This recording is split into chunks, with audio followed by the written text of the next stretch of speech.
Ouais, bonjour. Voilà, c'est un message qui est adressé à l'imam Diko. Voilà, ça n'a pas fait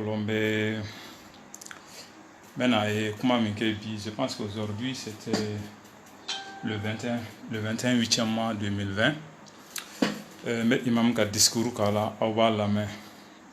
Imam Diko m'a ka discours kala. Voilà, au discours il n'a pas follow. Après, nous allons essayer de vous faire des commentaires là-dessus. Imam est mis pour la main. Imam Diko, c'est un message à lui. Non, Kébé, Malmakedou, Marakanyondo.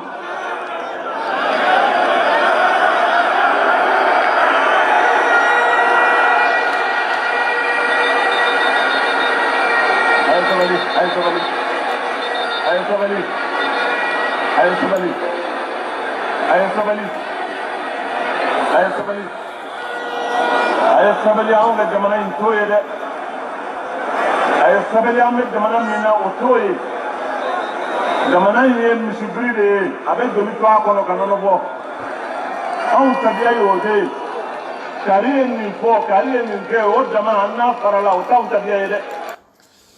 Voilà, ntita joro jan folo nye fitini min kala folo imam ka bi discours la ni ma hakilima ya lamɛ i b'a faamu ko imamu fɛn wɛrɛ b'a kɔnɔ min tɛ Haidara weleli fɛn wɛrɛ b'a kɔnɔ min tɛ ka Haidara wele n bɛ exemple dɔ d'aw ma sani coup d'état cɛ a dalila ka discours dɔ k'a ka o partisan kɛlɛnw ɲɛna mɔgɔ bɛ réseau sanfɛ Mali kɔnɔ fan bɛɛ min bɛ Mali actualité kalama o discours in senfɛ a ye Haidara tɔgɔ fɔ dɔrɔn a ka jama la dɔ ye Haidara nɛni a yɛrɛ bɛ sigilen bon e ko maa min y'i dɔgɔ ye i dɔgɔnin ne bolo mɔgɔ dɔgɔ i balimakɛ ka tila k'o fɔ ka d'a kan n dɔgɔ dɔn balimakɛ dɔn est-ce que e bɛ t'i balimakɛ interpeller jama de ɲana e b'a dɔn n'i kumana jama min ɲana o b'i dɔgɔkɛ nɛni e bɛ bɛn de fɛ ou e bɛ ko wɛrɛ de nɔfɛ ou bien e dɔgɔkɛ b'i ni mun de cɛ c'est-à-dire imam Haidara bɛ e ni mun cɛ quoi c'est-à-dire mun b'i kɔnɔ ka ɲɛsin Haidara ma tuma bɛɛ i ka discours kɔnɔ i mana tɔgɔ fɔ mɔgɔw b'a nani mais le pire aujourd'hui n bɛ tila k'a décortiquer aw ye on part avec des preuves quoi parce que bɛɛ kɔnɔ ko dɔnnen don Mali kɔnɔ yan bɛɛ n'i ŋaniya de bɛ yaala Mali kɔnɔ bɛɛ kɔnɔ ko dɔnnen don fɛn bɛ min kɔnɔ bɛɛ b'o dɔn fɛn tɛ min kɔnɔ bɛɛ b'o dɔn mais an kɔni personnellement je dis personnellement hein, imamu il cherche toujours à faire humilier Haidara. Haidara tu continues à le faire, mais il t'a qu'il faut tant que tu m'as mina, ini jamabe fait, c'est-à-dire ceux qui sont hostiles à Haidara, il comment il va trop faire au bas neni, au boka neni. Au Kera avant coup d'état. Mais aujourd'hui, le même scénario se répète aujourd'hui, mais encore aujourd'hui c'est plus pire, mais Haklima ou débat est bétail.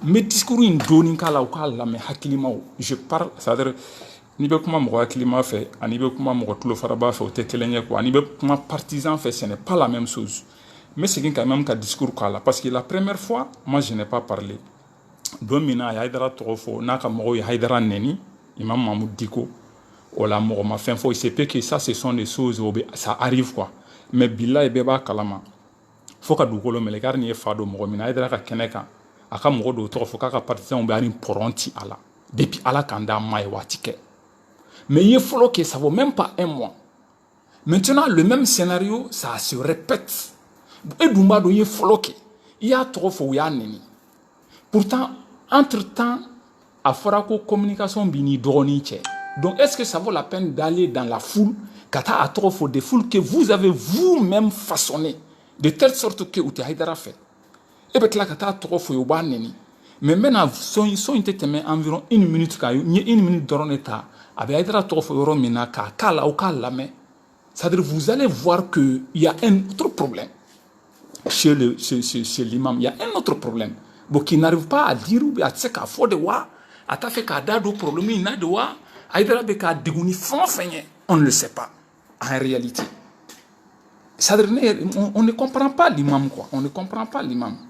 Bon, il va où il est quand faso jo keneka. Mais déjà, lui, il est sur le terrain, mais quelle façon jo? Banim Boran Katafo Europe a reposé war là. bɛɛ b'a kalama CCB ne ma fili o kow kɛra nord mɔgɔw nana u sigira wari min bɔr'o la bɛɛ b'o kalama Moti je crois que c'était en 2019 au bɛɛ kɛra ka mɔgɔw wele k'u lasigi ka kuma kɛ mais en plus imam bɛ mun de nɔfɛ qu'est-ce que l'imam cherche en réalité mais mɔgɔw tɛ ko in faamu n bɛna vidéo in n bɛna ka son in k'a la ye min kɛ bi a discours min kɛ bi imam Diko aw b'a décortiquer aw b'a lajɛ et en même temps n'a ye kuma dɔɔni fɔ a b'a da de ka lamɛnni kɛ a ka mɔgɔw bɛna dɔgɔyama façon min da fo Haidara ma o kɔfɛ a b'a fɔ a ye sabali an ka jamana in tɛ i bɛ nɔnɔ bɔ i la i bɛ ji to i la c'est faire quoi instrumentaliser le nom de Haidara parce que a b'a dɔn o ka d'a ka mɔgɔw ye n'a y'o fɔ a ka mɔgɔw bɛ nisɔndiya a kɔrɔ u bɛ Haidara dɔgɔya mais jamais i tɛ nin Haidara ka kɛnɛ kan a tɛ ku i la quoi hali n'i y'a kɛ ko mɔgɔ maa min i bɛ bɔ i bɛ yafa deli n bɛ son in k'a la aw b'a lamɛn quoi aw k'a lamɛn ni hakili ye aw k'a lamɛn ni hakili ye quoi. Ɲɔgɔnkɛ bɛ yen n balimakɛ don n baara ka ɲɔgɔn don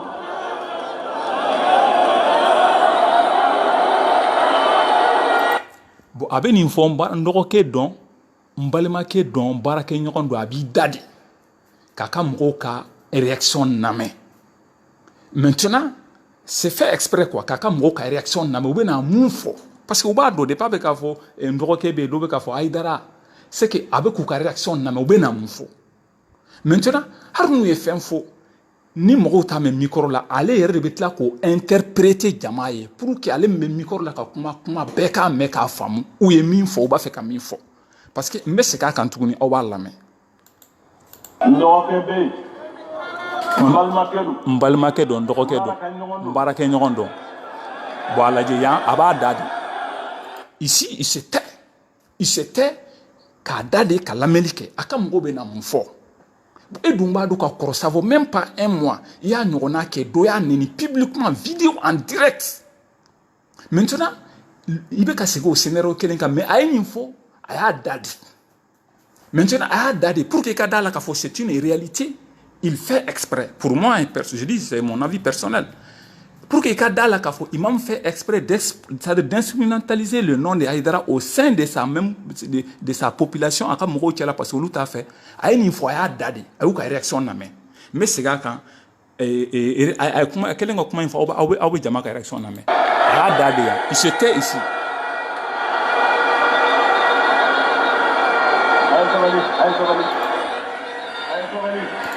Voilà a y'a da de a tulo bɛ mɔgɔw ka réaction na mɔgɔ min tɛ yen i t'a mɛn i t'a dɔn min bɛ a ko k'a ye sabali o bɛ mun yira n bɛna min tɔgɔ fɔ a man d'aw ye aw bɛ ka fɛn juguw ni kuma juguw fɔ a ma mais an b'o dɔn ale ka kuma de senfɛ a ye sabali a bɛ sabali kun min na dɛ a yɛrɛ bɛ n'o t'o fɔ.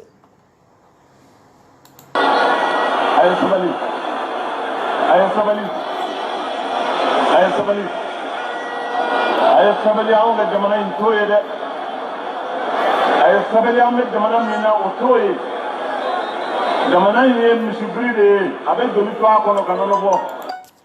Voilà sisan aw y'a faamu dɛ a ye Haidara baba a ma Haidara tɔgɔ fɔ fɔlɔ dɛ mais kuma in bɛɛ bɛ Haidara de kan quoi c'est le même contexte n dɔgɔkɛ bɛ yen n baarakɛ ɲɔgɔn dɔn n dɔgɔnin dɔn a y'a da de parce que d'habitude a b'o de fɔ Haidara ma maintenant a ka mɔgɔw ye hohahow ni mankanw ni dɔgɔyamaw kɛ tuma min a ko a ye sabali jamana in ye misibiri de a bɛ misi to a bɛ jeli to a la ka nɔnɔ bɔ maintenant a ye kuma t'o lamɛn. anw tabiya y'o de ye kari ye nin fɔ kari ye nin kɛ o dama an n'a farala o t'anw tabiya ye dɛ.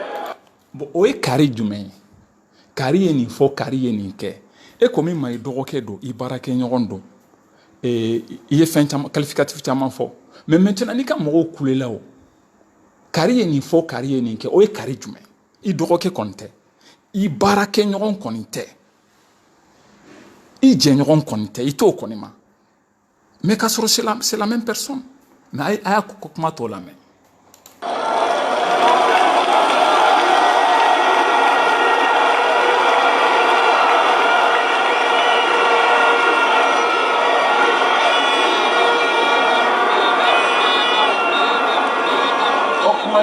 fɔ n dɔgɔkɛ Sherif Usman Madani Haidara Maintenant, si ça, on va faire le complément de la phrase, a complété si ça. Shérif Ousmane Madan Haidara. Sana ko fo, ndoroke be, ayo fo, mbarake nyoron don, ndoroni don, ndje nyoron don. Maintenant, ayo fo dro parce que aka mo nu, ube nyoron famu ko, ube nyoron don. Ayo fo dro abado ka fo ube na réaction mi ka idade kuma tika discours la jo pour la main. Mais Amounou me kofe na ou l'Amérique auto ka kuma ou ka réaction do mais c'est lui-même qui interprète même ces réactions là mais kasoro jama la ita même rochida a don ça mais aka discours follow la c'est-à-dire et follow min avant le coup d'état be mine ni ke be akuma kame be odun kofe sana ka se bima Haidara bora ko nkoroke en wele an kumana mais ama boliko kuma fonye ka fo anga boka nyo soro amo kuma fo. Mais au téléphone de enoche, oni biche doro e bora tuguni o jama kele nyena ka toko fo be ka doali ke har ni mo ko fe mo ta mais e rebet la ko interpréter ay sabali et misibe nono toala ka jibu ça veut dire quoi? Ça veut dire que ceux qui l'entourent sont en train d'insulter, de dire quelque chose. C'est lui-même qui l'interprète hein, ah ouais avec interprétation. En même temps au kofede aba fo kasega il insiste ndoroke Shérif Ousmane Madan Haidara. Mais pourtant, a une qualificative tout jonga kuma la discours be o Haidara ka côté. Bon, ambe mounieni na ambe mou famu imam ka kola nina. C'est étonnant. On s'est parlé en banda de drosino ambe ko nyedon. Nous on n'insulte pas hein. Moi quand on me sait qu'on a bien que toi comme net commentaire suit, il y a des gens qui vous savez qu'on a quand on y fait un faux alors qu'on n'insulte pas, on ne cherche pas à insulter quelqu'un, on ne donne que notre avis. Voilà bon et ni mogo mikara nenni kele oba ira ko iya yika karamo de la ni mogo nenni na de c'est comme ça karamo be chomi bon nenni ketende mais moi j'ai pas d'habitude de regarder les commentaires quoi parce que moi des vidéos en direct là mais il se peut que dobe na fo mon frère vous dépassez vous faites quoi oui nenni ke bon nenni ke ebe lajede ebe John no fede o de blan nenni na o de nenni ke lai c'est comme ça Haidara ka mogo te boka mogo chinen personne mais c'est qui discours inga wala me no kebe mbal makelu maraka nyondo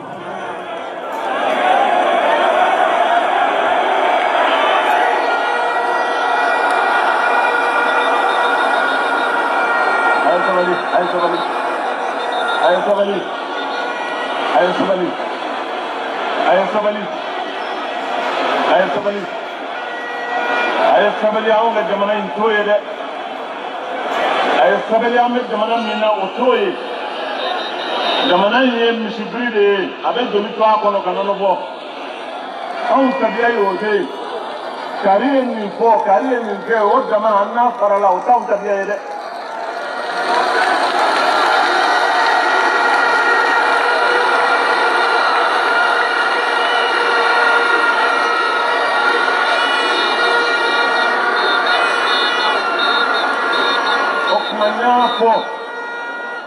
ndoroke Shérif Ousmane Madan Haidara. Voilà. Bon maintenant ni une fois parce que moi ira ka foko pour moi personnellement ko imam ne be ka mo bla kaneni ke parce que moi j'ai constaté net fin na j'ai souvent ibeta sur commentaire ko ni nana ki be imam ka kuma do fo o be nenni ke o ba ira ka fo imam ka mo no fe mo yen nenni kala wi o chama be ambo kalama. Parce que d'habitude, moi, j'ai pas l'habitude de faire des vidéos en direct. Bon, si ça est drogué, comment binache, il compte drogué donc, mbalmaké donc, mbaraké nyondo. Mais pourquoi il y a trop de trop faux jamanyana, tout mania trop faux jaman mignana ou ban neni. Ambe mon femme ola. Anto femme faut passer n'angama faut te observer qu'ambe que drama et kanya sanga imamma. C'est pas normal. C'est juste mon problème de imamou dalade. En morbo de là parce que en ce qui concerne la position d'Haidara, c'est très clair. Natodo ako femme, c'est très clair. Ako aéreko kabe na bo politique la kataka misiri kono. Bon ça n'engage que lui. On akato politique kene kan akato rula ou akato yoro ça n'engage que lui. Mais on était na politique kene ke ale non fait. On était na do politique. Haidara emi faut c'est très clair.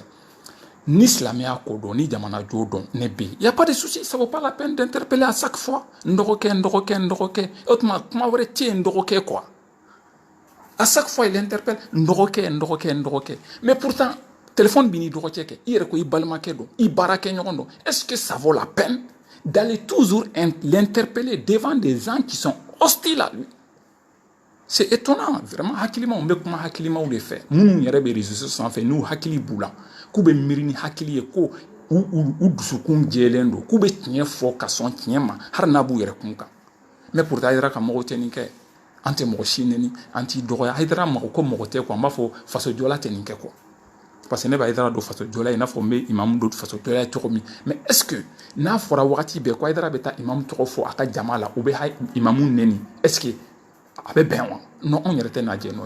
Mais pourtant, on était à Kenek en fio. Mais souvent, c'est le même scénario qui se répète à chaque fois. Mais il m'a montré que il n'y a qu'un chodi, que c'est mi.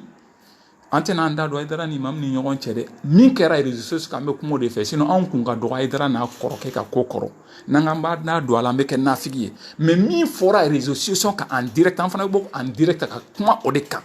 Je ne sais pas si les gens me comprennent. Je suis très clair là-dessus. Haïdara ya faka mogobe ama mogosi blaka defa ama mogosi blaka mogojabe a place là. Maintenant comment min fora les réseaux sociaux quand on beaucoup de décortiquer les réseaux sociaux quand mais on date Haïdara ana koroke ni nyoronche non.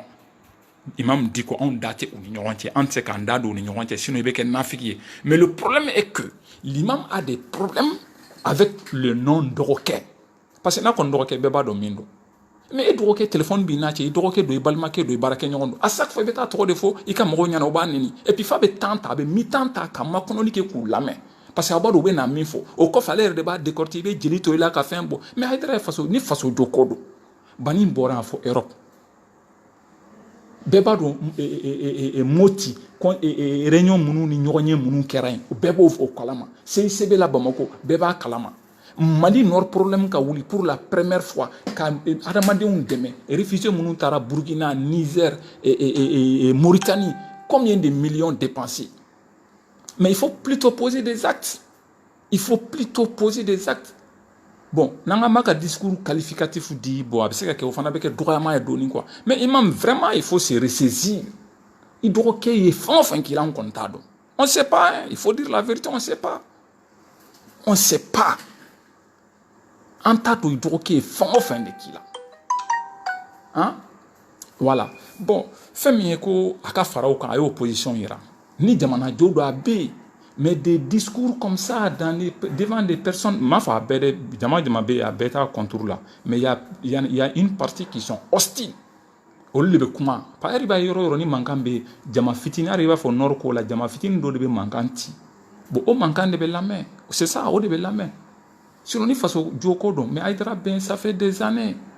Il faut plutôt poser des actes. Bon, coup d'état flekake.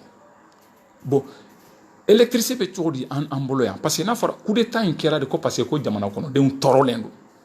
Jamana kono de un nyaninendo. Anga nord, c'est-à-dire nord presque en tate. Centre kelebe, nyoron frabe, binganimbe. Mais banima jo o bela ka kombinye wa. A joro bela ka combiner ni jora ni bela ka combiner centrico norco waribo konte hari sinini mo serama tieni min kara dogono dugu ni fula dugu la rama mais utara combien de millions lui l'a donné au delà ntaru ko amba ko ani nanga na folo nanya dama na ya fili en mogotala nanya dama na ya ke fongo fenye on s'en fout parce que amba don abaka ka façon inde jo. C'est ça, il faut plutôt poser des actes que toujours faire des discours qui galvanisent discours minkalika jama et kanato ko fouye doni ka beko quoi. Mais il faut plutôt poser des actes. Souvent il faut poser des actes. Mais tu m'as et des hydroquets et des nidalen hydroquets quand jama mayoro là. Kasoro ni kondo na mago bila hydro biti soro ebo donc très bien. Bani au faut be. Ah, ni kon doy be mi beti soro i do roketi refusé mais prévenir do dauma avant le coup d'état tuma minam manganchara a fora ko conseil initiative ça au nom de Haïdara Kassé imamma ka ko amago be ani imamu ka nyoronyi o wati do de message chena mako et puis katla ka vo télé sirfla la ko au conseil Haïdara ni imam ne a publié ni imam Mahmoud Diko bena nyokoy pourtant en bora mun kalama o ko fait publication kera fam be fait ikamogo ko imam a refusé l'imam a refusé la rencontre avec Haïdara et le reste du Haut Conseil islamique du Mali. Mais pourtant, c'est-à-dire lakali min bɔra o kɔfɛ o y'a yira k'a fɔ non, l'imam n'a pas refusé, mais imam ma bɔ ka fɛn fɔ la dama fɔ ne sɔnna ou bien ne banna. Bon, an ka bɔ o yɔrɔ la non, san'an ka bɔ o yɔrɔ la o refusera. An ka kɛ a ma refuser ça yɛrɛ i ka mɔgɔw de y'a fɔ. S'ils disent que alors que c'est pas vrai, c'est que ce sont des mensonges. Bon, mɔgɔ min ni mɔgɔ ma dɔn nkalontigɛlaw bɛ baara kɛ ɲɔgɔn fɛ o bɛ se ka faamu cogo di? Ils donnent des fausses informations a ka d'u yɛrɛ cogo b'a publier réseaux sociaux kan tɛ. Bon, bɛn mɛnna o cogo di jamana kɔnɔ o ko kelen kan. Parce que ni imam y'a refusé, imam yɛrɛ kan ka bɔ o kɔ fɔ. N'a y'a accepté a kan ka bɔ o kɔ fɔ. Mais an ye min mɛn a fɔra ko l'insécurité min bɛ yen ko bɔ tɛ se ka kɛ parce que ko rencontre bɔra mɔgɔ de kama. D'accord. Oni bi cɛ avant coup d'état imam ye boko joli kɛ a ye boko joli kɛ est-ce que o rencontre o kɛra wa? Mais non ma kɛ pourquoi l'interpeller encore aujourd'hui? L'interpeller encore alors que rendez-vous fɔlɔ bɛ ni ɲɔgɔn cɛ e de y'a suspend i ko an ka jɔ insécurité bɛ yen mais i y'o suspend en même temps avant le coup d'état kelen kɔfɛ tu allais l'interpeller alors que rendez-vous b'aw ni ɲɔgɔn cɛ i ma se k'o accomplir fɔlɔ an bɛ mun de faamu o ko la. Mais il peut interpeller jama de la jama mbani, il peut se ka wele téléphone na kito kaso, il peut se ka ci blama, il peut se ka sa fait. Il peut se ka ni mogobe à l'air, il peut se ka vidéo qui est spécialement. Bon, kasoro mogoti kere fait mon mbani. Obe se ka ke tout ça obe bonya konondai. On te demande pas de faire comme tu ne le veux pas. On t'a fait ka ke amandi re tomi. Non, on t'a fait ka kete. Mais il be ka ke tomi fana no mai ambo fana fiem imam. An b'o fɔ dɛ mais coup d'état kɛra kun min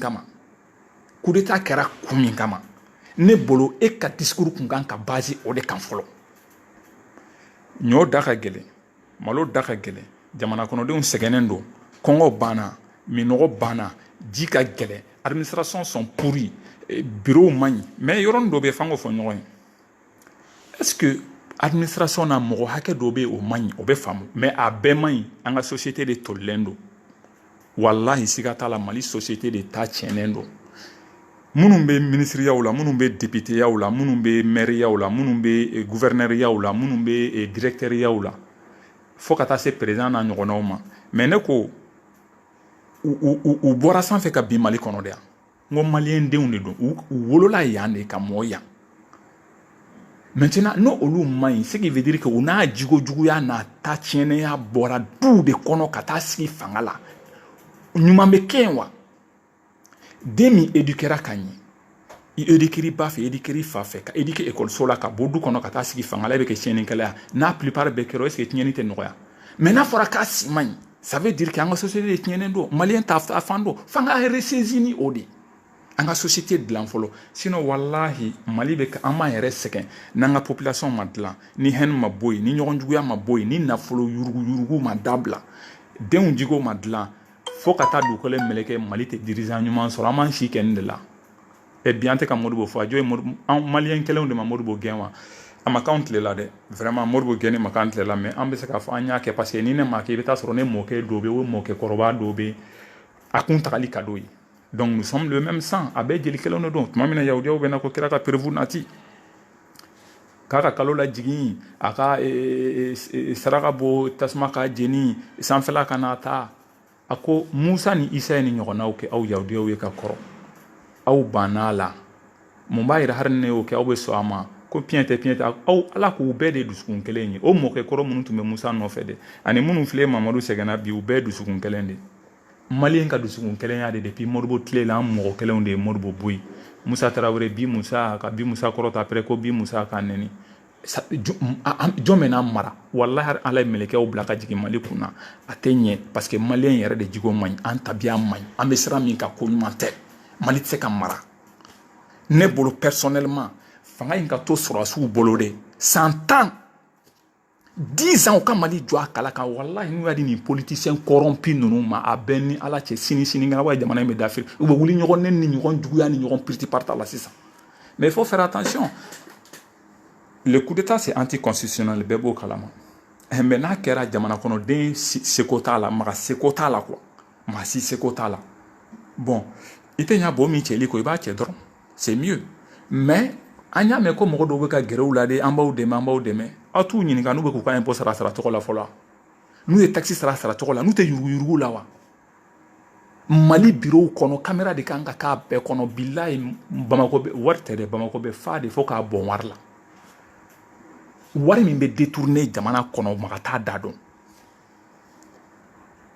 bon ne bolo kɛlɛ fɔlɔ kan ka kɛ min ye fɔlɔ imamu i ka kɛlɛ fɔlɔ kan ka kɛ min ye fɔlɔ dɛ a ye administrateur bɛɛ wele ka na mɔgɔ tun wari tɛgɛ bɛ Mali nafolo la mɔgɔ tɛgɛ tun bɛ bureau la mɔgɔ kun ye hali n'i ye planton de ye i bɛɛ ka wele ka sɛgɛsɛgɛ aw y'i ka bilan déposer vos bilans nous allons répartir wari min donna kala bɔ i bɛ lajɛ n'i bɛ baara la e ye ministre ye so min b'e bolo ou bien e ye directeur ye ou bien e ye karisa ou bien e ye nin ye so min b'e bolo so min b'i bolo i ka sara tɛ dɛ har n'a y'a sɔrɔ i ka sara depuis yarɔ dɔw bɛ fo 40 ans u bɛ baara sɔrɔ dɔw bɛ baara sɔrɔ fo 30 ans n'o depuis wolola don min fo ka taa bila i san 100 la n'i bɛ san har n'i tɛ san 80 balo n'i ye san 100 balo k'o wari fara ɲɔgɔn kan i ka kalo sara ka sɔrɔ dɔrɔmɛ b'a la so dɔw bɛ mɔgɔ dɔw bolo o wari in tɛ o sɔrɔ o y'o so sɔrɔ cogo di je ne sais pas si vous me comprenez par exemple sisan an ka kɛ ministre dɔw bɛ sara chaque mois fin de mois 500 000 francs 500 000 francs par an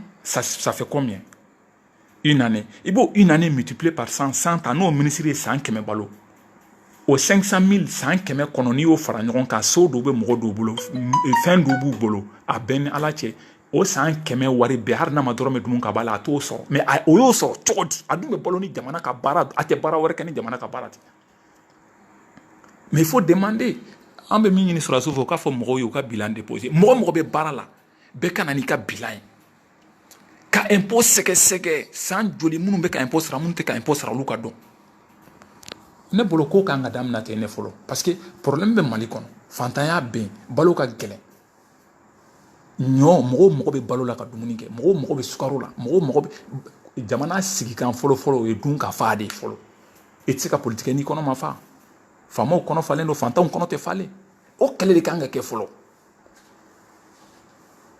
n'o kɛra tuma min ka jamana nafolo bɛɛ déposer yɔrɔ la tuma min jamanaw bɛ yen ko ni wari sɔrɔla ka sɔrɔ u bɛ tila ka wari redistribuer wari b'o kɛsu kɔnɔ k'a di mɔgɔw ma dɔw bɛ sara ka sɔrɔ u tɛ baara yɛrɛ la mais pourtant fɛn bɛɛ bɛ Mali kɔnɔ yan insécurité ka insécurité in de kɛlɛ fɔlɔ maaw bɛ ka bin mɔgɔw kan mɔgɔw bɛ ka sa u t'u sa cogo dɔn kɛlɛ bɛ ka kɛ fan bɛɛ fɛ bon coup d'état kɛra o cause de la mais an bɛ sigi k'o de ne bolo action fɔlɔ kan ka kɛ pour ça c'est mon avis personnel bon an bɔra imam kɔni bɛ an bɛ min fɔ ne bɛ min fɔ personnellement n'i b'i ka jamaw kunna tu sais très bien que jama min ils sont hostiles i yɛrɛ ka jama dilannen ils sont hostiles à quelqu'un kana to k'o tɔgɔ f'u ye u k'a nɛni alors que lien b'i n'o tigi ni ɲɔgɔn cɛ aw bɛ communiquer aw bɛ ɲɔgɔn kalama i yɛrɛ ka kuma n balimakɛ dɔn n baarakɛ ɲɔgɔn dɔn n dɔgɔkɛ dɔn tuma o tuma n'i y'o tɔgɔ fɔ u b'a nɛni tu répètes à le faire c'est faire quoi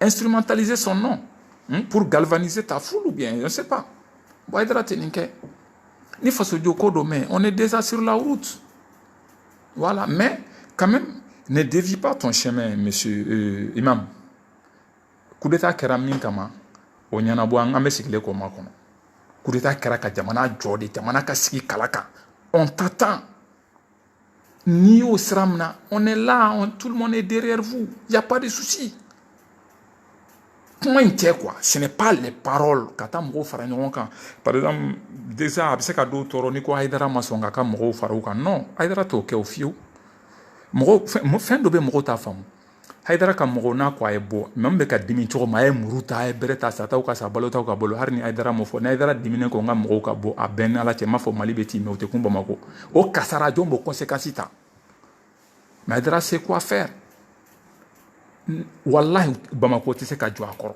bon ni problème bɔr'o la jɔn b'o ta celui qui appelle e de ye mɔgɔw wele a filɛ a kɛra cogo di donc c'est des conséquences qui sont mesurées ayi o de la Haidara t'a fɔ mɔgɔw ye k'a ye bɔ kuma t'a diminen non tuma bɛɛ a bɛ mɔgɔw apaiser parce que lui il sait très bien que a bɛ comme ni mɔgɔ min ye u b'a fɔ très généralement ko ceinture noire dan bɛ mɔgɔ minnu bolo k'i b'a ye u tɛ sɔn kɛlɛ ma parce que u b'a dɔn min bɛ kɛlɛ la u b'a dɔn min bɛ kɛlɛ la i bɛ baga o ma u t'a c'est à dire ni u ye kɛlɛ la u dɛsɛ dɔn u dɛsɛ de bɛ kɛlɛ kɛ parce que a b'a dɔn ni kɛlɛ kɛra tiɲɛni min b'a kɔfɛ Haidara ɲɛ b'o la a tɛ sɔn ka mɔgɔw wele ni dimi ye jamais Voilà, imam, c'est comme ça. Hein. Il me dit qu'il fait un cas mais vous saurez que l'imam, il s'adresse à quelqu'un.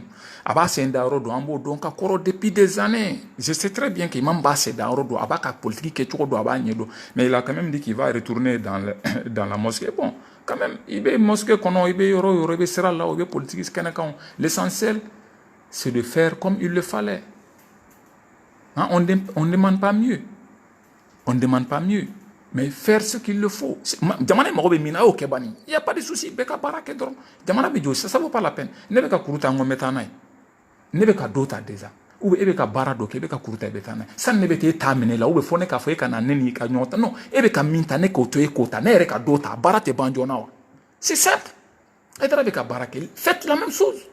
Posez des actes. Ah, no e kana nika kulu anga tana nyoko fe. E nanika kulu ka fara ne ka kuruka. Non. Kurum bale bolato ya akato déposer édifice public là et rekata do déposer barabe bansisa mais chaque fois interpeller Aïdara Ndoroke donc je vais le remettre, vous allez écouter, vous allez savoir que c'est des discours purement politiques, c'est des discours galvanisatrices pour galvanisateur pour kaka mobiliser voilà, c'est comme ça hein akake ngaba c'est ndaro donc Ndoroke be malmakelu maraka nyondo.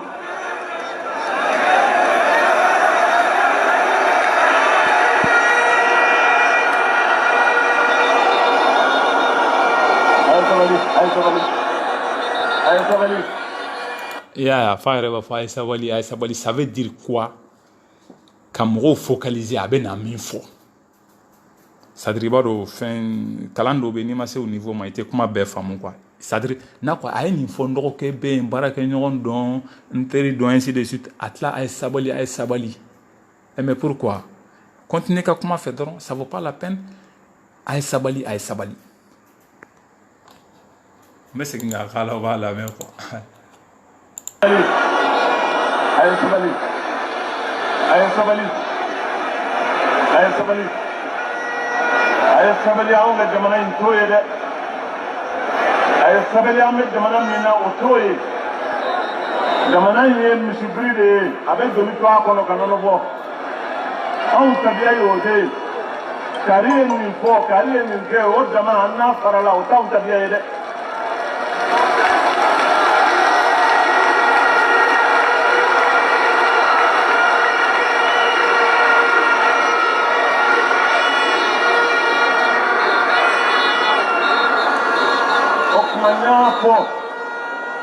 Ndoroke Sherif Ousmane Madani Haïdara. Pour ceux qui sont en retard, il m'a fait exprès d'utiliser le nom de Haïdara pour galvaniser sa foule et de les pousser, je ne veux pas, entre parenthèses, entre guillemets, et de les pousser à l'insulter. Parce qu'avant le coup d'État, on a quelqu'un qui est en vidéo directe, c'est Haïdara Neni. En direct. Mais niveau don, pourquoi répéter la même chose devant des foules qui sont hostiles? Surtout à l'État ni pour le gouvernement, ni pour l'opposition. Je pense que le problème d'arbitrage, ça vient de l'un de vos propres discours. Ni farla mogominka ni kelekera. Et mana fara kote kelenka ebse ke la frali kala tukuni non et ka kuma bitete tukuni non. Lui il est neutre, ni faso do ambe. Mais quand manquant oui, non. Je vais répéter le discours. Il doit être trop fort à ma main. Ou ya neni jamala. Au coffre téléphone temeni ni doit être communication donna ou n'ignorant. Mais répéter les mêmes scénarios. Katla ou beka il y a trop fort de jo. Kamoro la me follow bena minfo. Mɔgɔ minnu bɛ périphérique la olu tɛ kuma minnu bɛ fɔ olu t'a lamɛn mais e yɛrɛ de bɛ tila ka kuma tɔ galvaniser k'a jira k'a fɔ u bɛ ka min fɔ u b'a fɛ ka mun fɔ Haïdara ma de ale yɛrɛ de bɛ tila k'o lase jama ma micro la flagrant écoutez n bɛ segin a kan tuguni. Ndoroke bɛ yen n balimakɛ don n baara ka ɲɔgɔn don.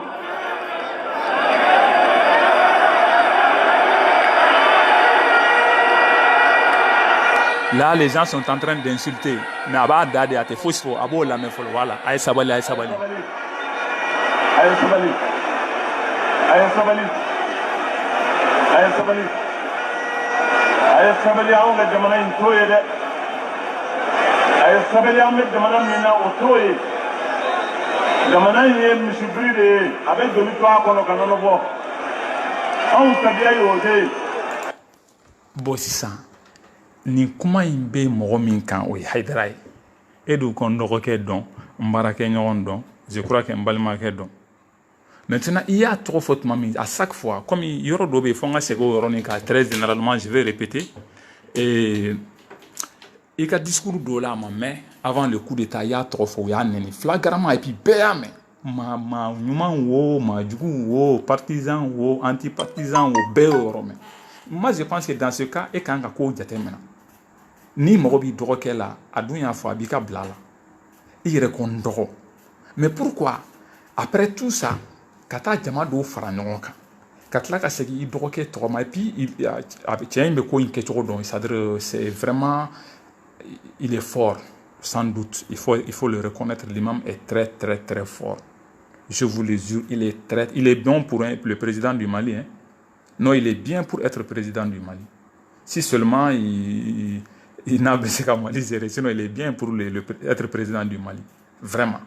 Donc, aba dam nani terme munu ale bodon aka mogo bodon. No ye ndoke ben, mbarake nyondo, mbalmake don. Maintenant, dès lors, ces gens commencent à sentir qu'il y a pas fait qu'à John Torofo ou la benendo ka nenike. Mais elle était pris qu'à Torofo directement de aba dam na tieni. C'est-à-dire avec Baragné, donc quoi, vraiment, je ne sais pas qui au Mali est plus fort que lui en matière de politique. Non, il y a là. C'est pourquoi on a que Fanga Ingato sera sous Boloka, Mali a redressé doni quoi. Mali a redressé au minimum 10 ans. Ni Boro Faraiba Kala. Sinon, Abillahi, Yamana est redressé. Tant que n'a pas politicien, nous ne pouvons pas faire des ni ko ime ke maloya ye kofɛ parce que les politiciens ou te bonyoron kokoro faut ka dugolo meleke ou te bonyoron kokoro c'est comme ça la politique, tout le monde le sait ou bien utiliser ou bien blani son nom maman son ima son ita il a problème donc il utilise comme ça il use de cette manière là mais donner du mambi kun idoroke ka ko la de donner du mambi kun ni ma se kala se ni doroke de kan ta kala se donner du mambi kun ni fanga te sa koro ni ka fu doroke aki deme mais pourtant faut te jama yo surtout jama mi qui est hostile à ton doroke e ndoroke doron doroke ni ko doroke ka mo be ba be na mi to fo be na ni préparer e rebe tani do ta ku makon fu ka tlat me fo ay sabali jama na nye misi biri de be nono to ala ka jeli e be jeli to ala ka nono bo ça veut dire quoi ça mais alors que sur le même contexte à te contexte vous reconnaître aba doroke ka contexte de kono parce que mes discours complaining ala ka ban hakilima o aka ke ala kama o ka la mekanya hakilima o l'imam est très fort mais mba e do ka suggestion di ouais c'est normal bébé c'est ka suggestion di quoi et puis c'est ka doyama ke na idia mais nenni nunu ni nenni ke la kito mo mi no fait de otigi de entraîner nenni na quoi sinon il be c'est qui ka critique que bon fou nous la paix c'est faux là non ça c'est acceptable mais ni nenni ke kito mo mi no faut de be ki blan nenni na parce que muna non man nenni da blamba fa o karamo ne be ka o blan nenni na parce que c'est pas normal bani bora ka fo publiquement ale mo shibla ka mo shi jabi ale ya ka koto ala de bolo wa ama dawo made akon ni kela ku kana dabla na so be fen soro kale ne nu ka ke ko sinin kono be ala bolo menu be balo bi ko ke o ka mo be ta mo ne aka jamala o ko be mo bla ka mo ne c'est pourquoi on ten ni ka mena ni argument simple de net c'est kuma la ko wallahi et puis tant ka dogo ka confido ke mais comme mani billahi ntunta kalama discours nya soro groupe de sans fait bi suina de o de la mbora ka nga hakilna di discours fin na quoi je sais très bien que ansar chama kan mo ka chama de ben wela kuma kon me tia passé eux ils ne veulent pas que mo ka mo jabi mais attention faut mo ka famu le monde évolue naoda des réseaux sociaux sans fait ni galontike chara sans fait munu bena kofe ou bena galon de la mekoyi. C'est pour cela que nous avons droit souvent aux réponses. Parce que ko politique keli, aidara irate politique là ni dine ko do be et puis ama do da ko har ni koroke be te nyogon ante nyogon famu sera do ka we dina sera de mais balmaya ban nyogon che fo ci tenen ni koroke che tuma mina des politiciens ont essayé de mettre le feu sur l'huile ou plutôt de mettre l'huile sur le C'est pas vous comprenez. Voilà. Donc, à boire, à faut qu'on fasse une croquette. Mais auto au kuma yɔrɔ lamɛn fiyewu k'a sɔrɔ a yɛrɛ ka mɔgɔw baden bɛ yen k'u bɛ di ko dɔgɔya non et non t'a mɛn mɔgɔ si personne mais plutôt chaque fois e bɛ kuma i dɔgɔnin kan tiɲɛ ye dɔgɔya ye tiɲɛ nka attention i fana kan ka jate dɔ minɛ ko la i dɔgɔnin don tiɲɛ don mais kana to ka t'i dɔgɔnin interpeller devant des personnes bon i yɛrɛ de y'u dilan k'u kɛ tan wa je ne sais pas i b'o kalama i t'o kalama ala de b'a dɔn. Mais e b'o fɔ u b'a dɔgɔya alors que n'i y'a tɔgɔ fɔ u b'a dɔn i dɔgɔkɛ i bɛ mɔgɔ min ma n dɔgɔkɛ o tuma il y a pas d'autre souci qu'un dɔgɔkɛ je ne sais pas je comprends rien du tout n bɛ segin a kan n b'a nin sen na n tɛ kuma don a kɔrɔ dɛ n b'a intégral k'a la komi n ye développement ni fitinin kɛ n b'a intégral k'a la o b'o lamɛn pour que minnu yɛrɛ m'a faamu u k'a faamu k'a fɔ a dabɔra a kama n dɔgɔkɛ bɛ yen n baarakɛɲɔgɔn don n dɔgɔnin don a b'a da de mɔgɔw bɛ nɛni daminɛ mɔgɔ ka nɛni tɛ faamu mais ale yɛrɛ de b'a nɛni bɔ micro la bɛɛ k'a mɛn bɛɛ k'a faamu k'a fɔ Hayidara de bɛ ka dɔgɔya parce que a b'o fɔ kuma de kɔnɔ a ye sabali mɔgɔ bɛ misi tɔ la ka nɔnɔ bɔ karisa ye nin fɔ mais a ye mun kɛ a ye mun de k'i la o tɛ se ka ɲɛnabɔ i dɔgɔkɛ cɛ balimaya ko tɛ se ka ɲɛnabɔ ni siraba kana tɛ yan balimaya problème tɛ se ka ɲɛnabɔ ni carré kɔnɔna tɛ yan baarakɛɲɔgɔnya problème tɛ se ka ɲɛnabɔ baarakɛyɔrɔ la ni bɛɛ tɛ yan c'est dur à avaler ça souvent c'est dur bani mɔgɔ t'a la. Il a bel et bien dit,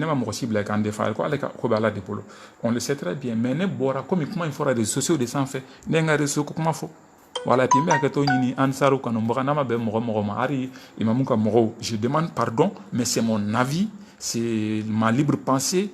Bon, c'est ce que j'ai constaté, mais c'est qu'un kala wala mais. Ndokebe, malmakelu, maraka nyondo.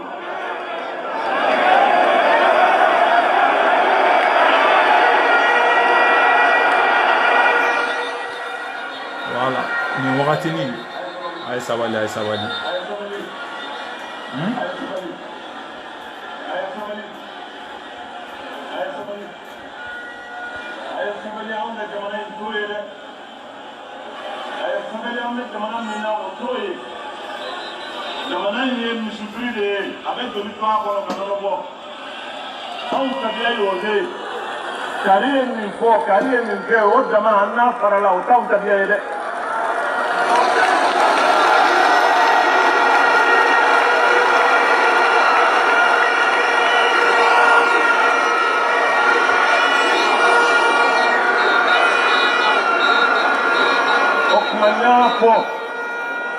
Ndoke Sherif Ousmane Madani Haidara. Voilà, c'est encore ni à bana ni complément. Hein? Comme on le dit, une phrase se compose, je ne sais pas, commence par une lettre majuscule et se termine par un point. Wanya fo Sherif Ousmane Madani Haidara. Point barre. Le sujet, le verbe et le complément. Le sujet, Ndoroke B, Mbalmake don, Ndjenyoron don, voilà, ça c'est le sujet. Le verbe, B, verbe, c'est un partisan où il y a mon wallon, quand ni nadji mounouni font kala, ou de, ani toulouni font quoi, ou des verbes. Le complément, Wanya fo, Serif Ousmane Madana Haidara, Doroke Minfora Damna la de haut de flèques à compléter. Mais après avoir idadi, doni, ka partisan na me obena mun de fois kan parce que nous tout ma kuma jugu fo akume temeni langage wɛrɛ mais nous yene nike akanka min fo o de fleni je ne sais pas si vous comprenez c'est seulement mon analyse personnelle hein? Et puis mais akato ni kuma inte bene partisan mun ma quoi de tous les côtés du côté de Seydi Serif Ousmane Madani et du côté d'Anga imam Diko Nate bene mais quand même l'imam est en train de instrumentaliser le nom de Haidara devant sa public parce que au début galvaniser quoi au début kadouye dokaneni Haidara kadouya au début kadouye doni autour fouiller au début diaouye bon il faut voir pourquoi il instrumentalise les noms ndoroke et wulu ndoroke ka mrobaneni. Hein? Ça quand même c'est étonnant. Même à Damna ni kala tuma ba. Ndokebe. Mbalimakedu. Maraka nyondo. Ça va. Maintenant il se tait. Aba dadeya. Nenu manamana kan kuma chama abete c'est pas toute la foule quoi. Mais awere global. Maintenant on a kundana ni ho mankai mao. Est-ce que les interlocuteurs qui sont loin d'eux où les interlocuteurs qui ne sont pas dans la foule allaient comprendre qu'ils sont en train d'insulter Haïdara. Non, non. Mais c'est lui-même qui va être là, le porte-parole de cette même foule, pour que nous allons entendre ce que la foule veut dire. Ça, c'est très clair et net.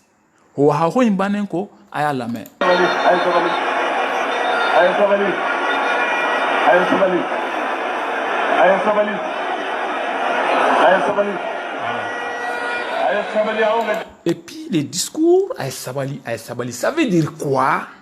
Sabali. Parce qu'il y a une fois, on m'a bien dit, maman. Maintenant, ni quoi Sabali ni dans nos macatem discours, et ça se comprend. Mais maintenant, ce qu'il va développer, il faut voir.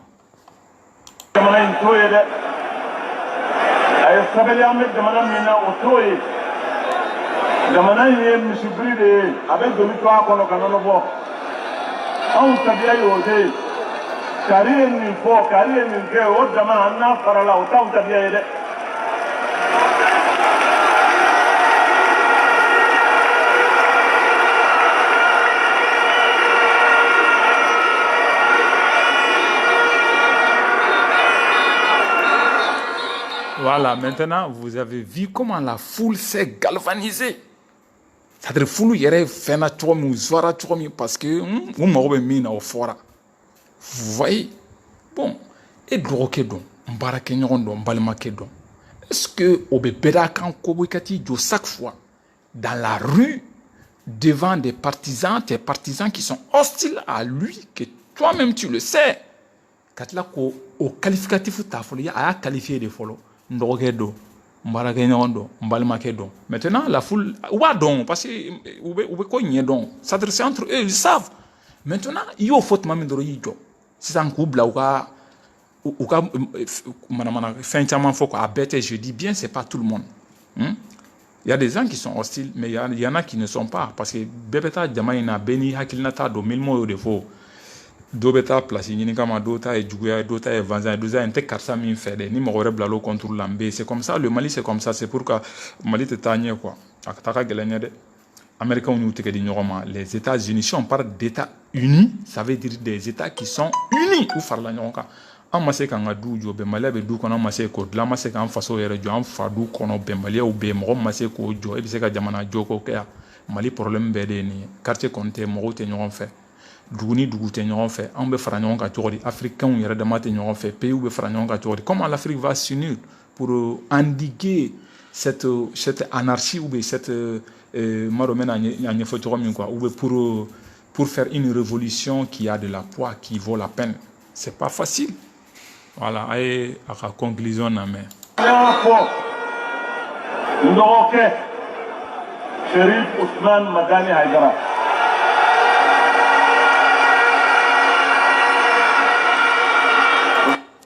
Voilà, maintenant on demande des excuses.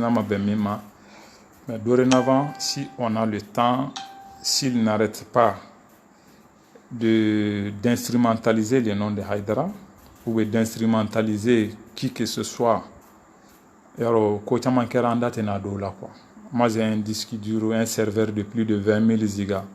20 000 gigas, c'est pas 1000, c'est pas 2000, c'est pas 3000, plus de 20 000 gigas. Ça, c'est comme des réserves. Nous avons des réserves de plus de 20 000 gigas. Comme Américain, on t'a fait que ce qu'on voit au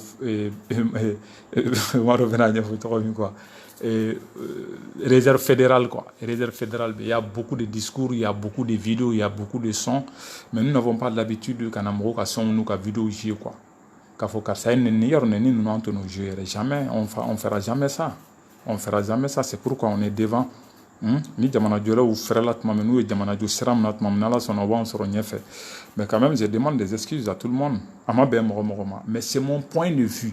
Mais mon bena nenike. Donc ça veut dire que il y a soro yoromi bebo kalama. Ni be mogonuma no fait tebo ka mogon ne jamais.